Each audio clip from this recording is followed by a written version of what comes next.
अस्सलाम वालेकुम। SM news के साथ मैं हूं मुक़द्दर रज़ा।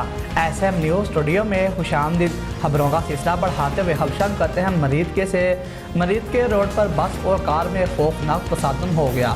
मुसाफिर बस उलट गई, एक शख्स जाँ बहक हो गया, 35 मुसाफिर शदीद जख्मी हो गए। बताया गया है कि नारोवाल मरीद के रोड पर पुल मांगा के करीब शक्करगढ़ से फैसलाबाद जाने वाली तेज़ रफ्तार बस बेकाबू होकर सामने आने वाली कार से टकरा गई। बताया गया है कि नारोवाल मरीद के रोड पर पुल मांगा के करीब शक्करगढ़ से फैसलाबाद जाने वाली तेज़ रफ्तार मुसाफिर बस बेकाबू होकर सामने आने वाली कार से टकरा गई कि जिसके नतीजे में कार सवार जमशेद जाँ बहक हो गया, जबकि साकब, अंजम और राबिया, नाइला और मलाइका जख्मी हो गई हैं।